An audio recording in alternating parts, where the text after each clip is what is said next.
बिस्मिल्लाहिर्रहमानिर्रहीम। मैं हूं जी ज़मीर रफ़ाकी, आप देख रहे हैं डेली सिटी प्रेस। और आज हम गुफ्तगू करेंगे मकामी हुकूमतों के हवाले से। लेकिन उससे पहले मैं आपको तारुफ़ करवाता चलूँ ज़ाहिद इस्लाम साहब का। ज़ाहिद इस्लाम साहब गुज़श्ता कई दहाइयों से इस कोशिश में हैं कि पाकिस्तान का जो बुनियादी यूनिट है, जो हमारी मकामी हुकूमतें हैं, बल्दियाती निज़ाम है, वो किसी तरह से इस मुल्क में फ़ाल हो, बहाल हो। और यही वो निज़ाम है जिसे हम बुनियादी जमहूरियतें भी कहते हैं। दुनिया भर में ये निज़ाम चल रहा है और उसी से आगे फिर, क्योंकि ये नर्सरी भी है उन लोगों की जो हमारे MNA MP हैं, उनकी तरबियत गाह भी है। फिर सबसे अहम यह है कि आप लोगों ने देखा होगा कि हमारे यहाँ जब भी कोई मुश्किल मरहला आता है, दहशतगर्दी होती है, मस्जिदों से ऐलान करवा रहे होते हैं, पुलिस से काम ले रहे होते हैं। जबकि अगर हमारा मकामी हुकूमतों का निज़ाम फ़ाल हो, हमारे कौंसल फ़ाल हों, हमारे यानी कि नाज़िम हैं, चेयरमैन हैं, ये लोग हों, ये क्योंकि जुड़े होते हैं आम आदमी के साथ। एक काउंसलर जो अपने हल्के में तकरीबन 700-800 लोगों का नुमाइंदा है, वो हर घर को जानता है, हर घर में रहने वाले अफराद को भी जानता है। और फिर हमारा जो आज हमारी जो बीबी मरियम हैं, नवाज शरीफ साहिबा हैं, और फिर शहबाज शरीफ थे वज़ीर आला, फिर उससे पहले जितने भी ये सारे लोग हैं, जब भी कोई जैसे ईद, बड़ी ईद आती है, छोटी ईद आती है, जिस तरह से मुहर्रम शुरू हो गए हैं, तो सफाई का निज़ाम है, बारिशें हो रही हैं, तो बड़े बड़े हम इश्तिहारात देते हैं और कोशिश करते हैं कि जनाब वो ख़ुद नुमाई की तरफ हम ज़्यादा जाएं। अगर यही हमारा बल्दियाती निज़ाम जो है वो चल रहा हो, हमारी मकामी हुकूमतें चल रही हों, तो आपका कौंसलर जो है वो सारे मसाइल की जो है वो मसाइल को हल भी कर सकता है और आम लोगों के साथ जुड़ा होता है। क्योंकि एक्सपर्ट हैं ज़ाहिद इस्लाम साहब, इन्होंने कुछ इस पे किताबें भी लिखी हैं, बहुत अरसे से काम भी कर रहे हैं। और अगर मुबालगा राय ना हो तो मैं ये समझता हूँ कि ज़ाहिद इस्लाम साहब का इस मामले में इतनी बड़ी कंट्रीब्यूशन है कि इन्हें जो है एक सदारती अवार्ड भी मिलना चाहिए। लेकिन क्योंकि हमारी हुकूमतों की नज़र जो है वो उनके जो करीबी लोग होते हैं उसके ऊपर होती है, काम करने वाले जो है हमारे यहाँ जो है उनको हम देखते नहीं। तो राय साहब, आप एक तो अपने अदारे का बताइए थोड़ा सा कि आपका अदारा जो है वो क्या कर रहा है। दूसरा ये जो मुकामी हुकूमतें हैं, इस तरह से मैंने थोड़ी सी तमीज़ लंबी कर दी। दुनिया भर में इस वक्त जो है, आप अमेरिका चले जाएँ, आप बरतानिया चले जाएँ, जिस मुल्क में जहाँ जमहूरियत है वहाँ पे इसके बगैर तसव्वुर ही नहीं कर सकते आप किसी जमहूरी हुकूमत का उसकी। जी शुक्रिया जी। देखिए, हमारा अदारा तो कुछ पिछले 20 सालों से काम कर रहा है जी।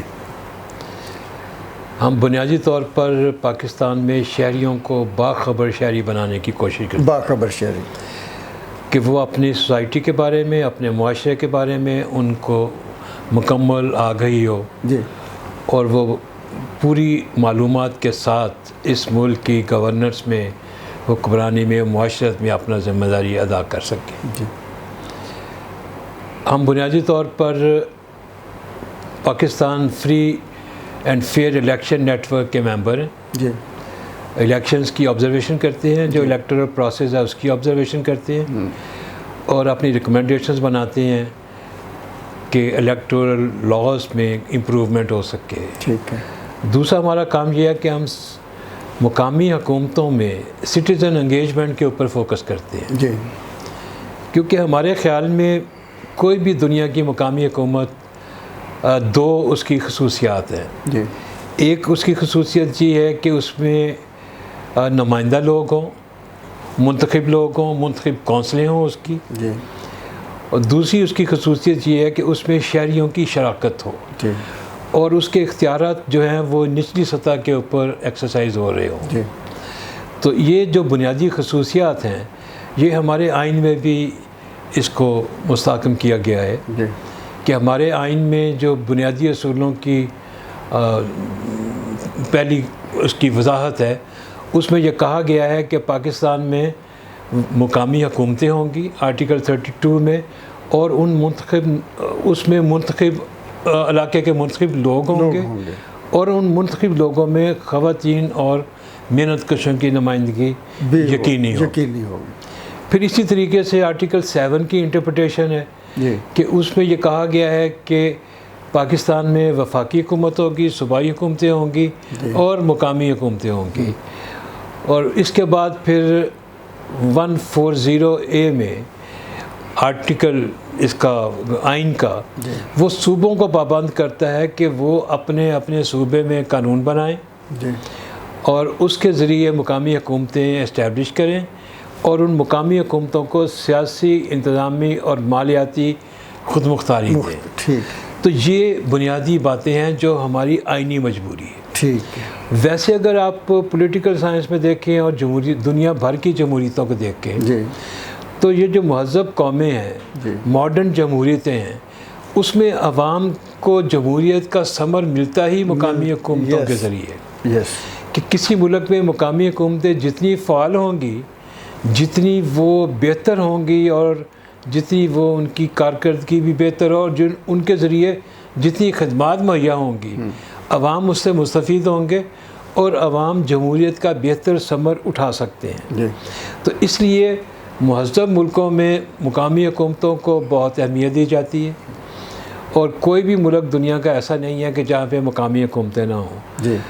कुछ मुल्कों में बादशाहतें थीं पर वहाँ भी अब मुकामी हुकूमतें आ गई हैं। जैसे बरतानिया। जी, बादशाह बरतानिया, ऑस्ट्रेलिया वगैरह में तो बहुत अरसे थे, लेकिन अब ये सऊदी अरब और अच्छा, हाँ, अरब अमारात वगैरह में भी मुकामी हुकूमतें, बहरीन, कुवैत वगैरह में भी अच्छा जी, मुकामी हुकूमतें वज़ा होना शुरू हो गई हैं। ठीक है। और कई जगह के ऊपर उनके इंतखाबात के लिए भी अभी उस तरह कोशिश नहीं है, लेकिन वो हो रही है। फिर दुनिया के कई ममालिक के दस्तूर हैं, जो आइन है, बुनियादी जो सुप्रीम लॉ हैं मुल्क ममालिक के, उसमें मुकामी हुकूमतों का बाकायदा तस्लीम किया जाता है, वजाहत की जाती है, बल्कि उनको इंश्योर करने के लिए बाकायदा तौर के ऊपर आइन में लिखा भी जाता है। अच्छा, इंडिया की मिसाल ले लें आप जी, कि इंडिया में आर्टिकल उनके 93, 94 के तहत मुकामी हुकूमतें, शहरी हुकूमतें और पंचायतें कायम होती हैं। 1977 में गलबन उनका ये सारा। जी जी, ये उनका बहुत पूरा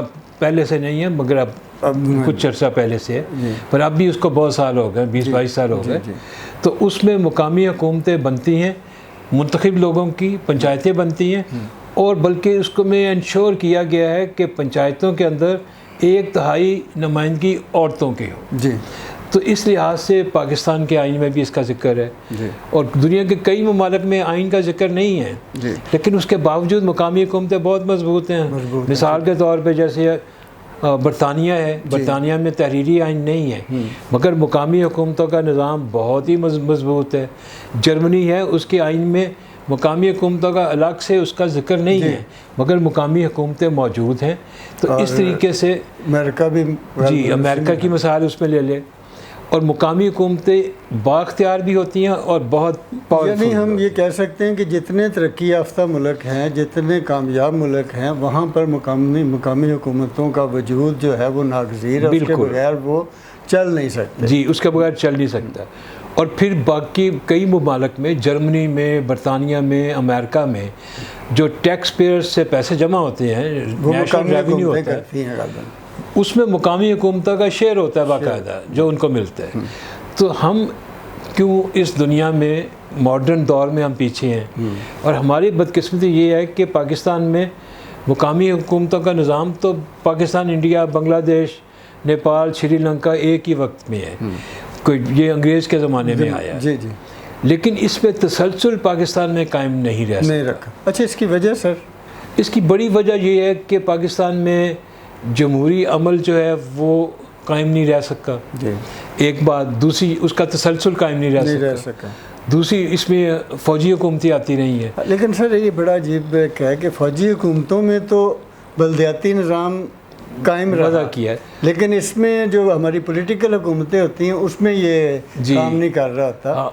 वो हाँ, ये एक अनफॉर्चुनेट भी है और फॉर्चुनेट भी है कि जब भी फ़ौजी हुकूमतें आती हैं तो वो पाकिस्तान के जो सिस्टम ऑफ गवर्नेंस है उसकी इस्लाह करने की कोशिश करती है। जैसे परवेज़ मुशर्रफ का बड़ा एक अच्छा, हाँ नहीं, उससे पहले जनरल अयूब खान है, उसने बुनियादी जमहूरियतों का निज़ाम वज़ा किया था। जी जी। और पाकिस्तान, मगरबी पाकिस्तान और मशरक़ी पाकिस्तान में 80,000 के करीब मुंतखब नुमाइंदे थे, और वो मुंतखब नुमाइंदों का कॉलेज जो है वो सदर का इंतखाब भी करता था। इलेक्टोरल कॉलेज, जी, इलेक्टोरल कॉलेज था, और असम्बली का इंतखाब भी करता था।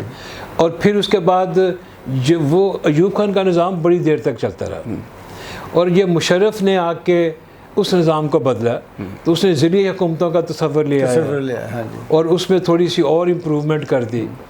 उससे पहले ज़ियाउल हक साहब आए थे तो उन्होंने भी मुकामी हुकूमतों का बेसिक ढांचा वही था जो अयूब खान वाला था, लेकिन उसके बावजूद उसको रिफॉर्म कर दिया था, उसकी फंक्शंस बढ़ा दिए थे, तो मुकामी हुकूमतों की ज़िम्मेदारियाँ कुछ रोल उनका बढ़ गया था।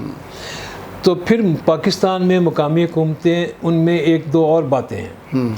पहली बात यह है कि ये बुनियादी तौर पर प्राइमरी सतह की एक ट्रेनिंग नर्सरी जैसे जी, कि जिसमें लोग आते हैं, वो सीखते हैं और फिर वो मेन स्ट्रीम सियासी जमातों का हिस्सा बन जाते हैं।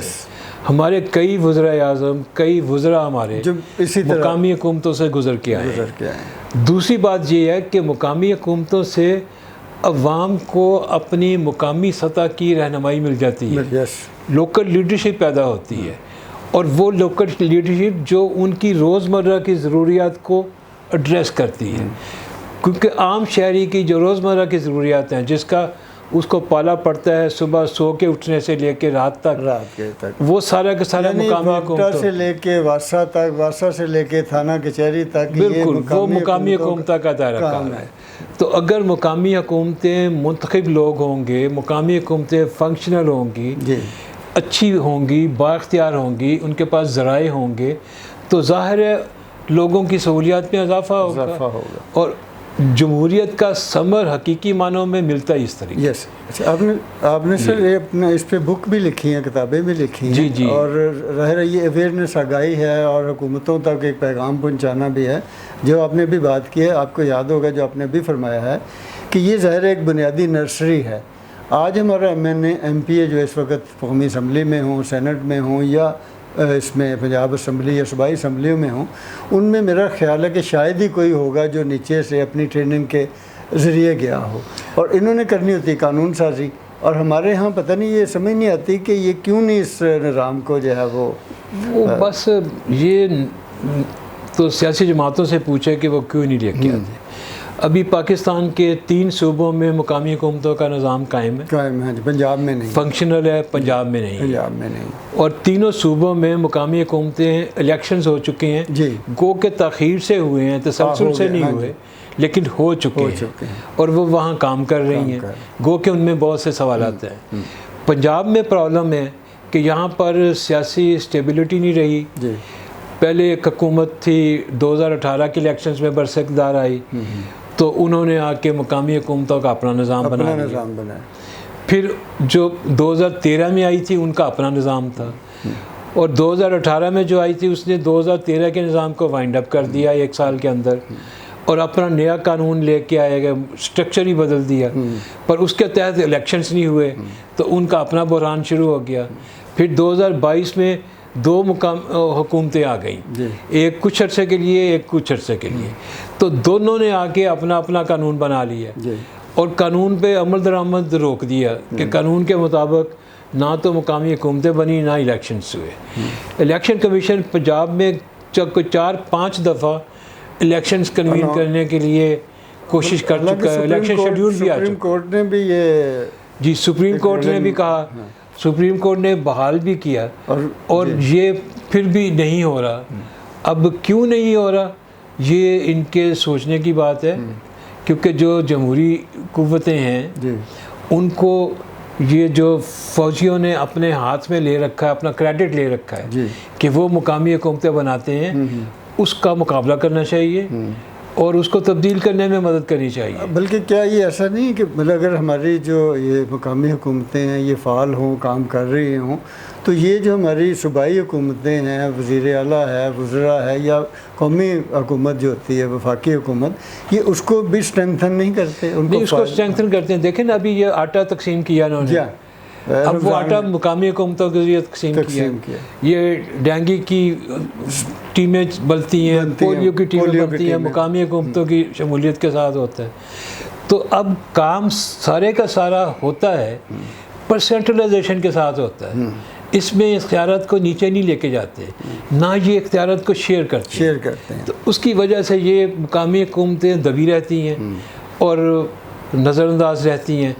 फिर अफसर हैं हमारे अफसर जो हैं वो बड़े खुश होते हैं कि उनको हुक्म देने वाला एक वज़ीर हो, आला अफसर हो, और फिर वो मन मर्जी करें। yes. तो अब देखें ना, लाहौर के कमिश्नर साहब जो हैं वो LTA के चेयरमैन हैं, एडमिनिस्ट्रेटर हैं, और जो डिप्टी कमिश्नर साहब हैं वो मेट्रोपॉलिटन कॉरपोरेशन की चेयरपर्सन है, एडमिनिस्ट्रेटर हैं, चेयरपर्सन तो नहीं इस वक्त होते।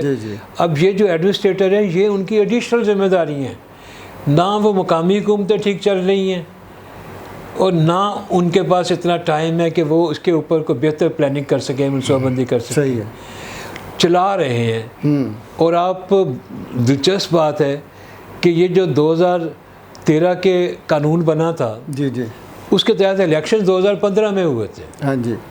और वो लोग जो थे 2015 वाले वो फंक्शनल हुए थे 1 जनवरी 2017 को। यस। 2019 में वो फारग हो गए जी, 1 साल के काम के बाद। तो इस सारे अरसे में आप सोचें कि जो मुशर्रफ का सिस्टम था जी, वो 2001 से लेके 2017 तक वो कायम रहा और ये अफसर चलाते रहे, उसमें जमहूरी हुकूमतें भी आई। तो अब ये जो एक अलमिया है पाकिस्तान में, वो अब ना समझ आने वाली बात है कि पंजाब में आखिर क्या वजह है। सबसे बड़ा सूबा है, सबसे बड़ी आबादी है, इंतहाई गुंजान शहर है, बड़ी गवर्नेंस बड़ी पेचीदा हो गई है और वसाइल बड़े कम हैं। तो इसमें हम क्यों नहीं मुंतखब मुकामी हुकूमतों को फाल करते? ठीक है, अगर वो हम फाल करें तो लोगों की शमूलियत भी होगी, ओनरशिप भी होगी और इफ़ेक्टिवनेस होगी, ज़्यादा बाअसर मुकामी हुकूमतें बनेंगी। जी, शुक्रिया जी। अच्छा, बस एक आखिरी सवाल है, क्योंकि ये इशू ऐसा है, मतलब इस पे मैं चाहूँगा आपसे किसी वक्त जो है ना 1 बाय 1 कि एक जो डिस्ट्रिक्ट है वो क्या अपना उसमें उसकी क्या अहमियत होती है मुकामी हुकूमतों की, वो किस तरह से उस सारे सिस्टम को चला सकता है। इसी तरह से पूरा एक सूबा है, हम इसकी अहमियत और इसकी अफादियत से तो कोई भी इनकार नहीं करता। अब क्या सुजेस्ट करते हैं कि हमें किस तरह से इसकी जो है ना अवेयरनेस कैसे बढ़ानी चाहिए, जिससे जो है ना हमारी हुकूमत जो पंजाब हुकूमत जो है उसको इसकी अहमियत इस हवाले से महसूस हो कि इस निज़ाम के बगैर आप बहुत ही कमज़ोर हैं। देखिए, इसमें हम जो अपना रोल अदा कर सकते हैं वो तो हम करते हैं जी। इसमें पंजाब में एक एडवोकेसी ग्रुप बना है और वो भी फ़ाल है। हम लोकल गवर्नमेंट की तालीम के लिए एक डिप्लोमा कोर्स शुरू करते हैं पंजाब यूनिवर्सिटी के तावन के साथ, कि ये 1 साल का डिप्लोमा है जिसमें नौजवान स्टूडेंट जो हैं वो लोकल गवर्नमेंट पढ़ते हैं और दुनिया के बहुत से मॉडल्स का मुकाबला करते हैं। कोई 8-10 पेपर्स हैं इसके अंदर। ये तो हमारी कंट्रीब्यूशन है। अब एहसास करने के लिए तो होना ये चाहिए कि ये सियासी जमातें जो हैं वो रिसर्च करें, अपनी गवर्नेंस इम्प्रूव करें, थिंक टैंक अपने बनाएं और उसके तहत वो दुनिया भर के जो मुकामी हुकूमतें के मॉडल्स हैं उनका मुआयना करें और अपने मैनिफेस्टोज में डालें उसके लिए, और वो उसको लेके आएँ, उसके लिए इलेक्शंस करवाएं। ये क्यों नहीं होता, इसका जवाब वो वही दे सकते हैं। हम तो सिर्फ उनसे दरख्वास्त कर सकते हैं कि आप करें, आप इसको करें। लेकिन ये जो सूबाई हुकूमत है ये हमारी आइनी और कानूनी जिम्मेदारी भी है, वो फ्रेमवर्क है कि मुकामी हुकूमतें सूबे बनाते हैं, सूबों की जिम्मेदारी है और इसमें ज़िले इंतज़ामिया का ज़्यादा रोल नहीं है। ये जो डिप्टी कमिश्नर्स और असिस्टेंट कमिश्नर्स होते हैं ये इंतज़ामी सरबराह हैं, लेकिन ये मुकामी हुकूमतों के जो उनके दायरा कार में आती हैं उनके एडमिनिस्ट्रेटर पर ये the for the time being है। जब मुंतखब लोग आ जाएंगे तो फिर ये फारग हो जाए। जी, बहुत शुक्रिया जायद साहब, थैंक यू वेरी मच। आपने मतलब यानी अपने कीमती वक्त में से हमें जो है ना टाइम दिया और एक ऐसे इशू पे बात की जिस पे बात जो है गली मोहल्लों की सतह तक इसलिए भी होनी चाहिए क्योंकि ये एक आम आदमी का मसला है। आम आदमी इस वक्त बेशुमार मसाइल का शिकार है। आपका जो काउंसलर है, आपका जो मेयर होता है, आपका जो नाज़म है, आपका जो डिप्टी नाज़म है, ये सारे वो लोग हैं जो जुड़े हुए हैं एक महल्ले में, एक दूसरे को जानते हैं। और फिर अहम बात यह है क्योंकि सारी बातें कर दी हैं, मैं तो इसके ऊपर वो एक्सपर्ट नहीं हूँ, उन्होंने जायद साहब ने इसके ऊपर आप बता दिया कि इसकी अहमियत अफादियत क्या है, क्यों होनी चाहिए, और पूरी दुनिया में सारे जो कामयाब निज़ाम हैं वो मुकामी हुकूमतों की वजह से ही हैं। लेकिन मैं यहाँ पर अपने इस चैनल के तवज्जो से हमारे जो लीडरान हैं, हमारी जो CM साहिबा हैं इस वक्त, खातून वज़ीर आला पहली पंजाब की मरीम नवाज़ शरीफ साहिबा, पंजाब जो है 12.5-13 बल्कि अब तो ग़ालिबन तकरीबन जो मतलब 14 करोड़ आबादी का एक सूबा है, जिसके 36 से ग़ालिबन या 37 अजला हैं, फिर इसकी आगे तहसील्स हैं। इन सारों तक कोई भी वज़ीर आला नहीं पहुंच सकता, और उसके लिए आपका जो काउंसलर है ये आपकी ताकत भी है। और अगर जमहूरी जिस तरह से आज का हमें प्रॉब्लम्स आ रही हैं, हम आए रोज़ जो है वो हमारा जमहूरी निज़ाम जो है वो डिस्टर्ब रहता है, उसकी बुनियादी वजह भी ये है कि इस मुल्क में मकामी हुकूमतों का निज़ाम फ़ाल नहीं। अगर आपके काउंसलर फ़ाल हों तो हर गली महल्ले में आपके ही वो हमायती, आपके ही आवाज़ बनकर खड़े हो सकते हैं सड़कों के ऊपर। तो कोई ताले आज़मा भी जो है वो कोई अपनी वो शब खून नहीं मार सकता जमहूरियत के ऊपर। तो आपने जमहूरियत को मजबूत बनाना है तो फिर मकामी हुकूमतों को जो है उसके निज़ाम को जो है वो फ़ाल करना होगा। इससे आप ये जो वर्षा के आजकल बारिश के मसाइल हैं, फिर हम गली गली महल्ले महल्ले पुलिस को भेजते हैं जी किरायादारी चेक करें, ये उनका काम नहीं है, ये काउंसलर का काम है। काउंसलर सबको जान रहा होता है। इजाज़त दीजिए, अगले प्रोग्राम तक के लिए अल्लाह हाफ़िज़। फिर दोबारा इंशाल्लाह इसी मौजू के ऊपर ज़ाहिद शाम साहब से एक वक़्त लेकर हम नए टॉपिक के ऊपर बात करेंगे। बहुत शुक्रिया जी, बहुत शुक्रिया।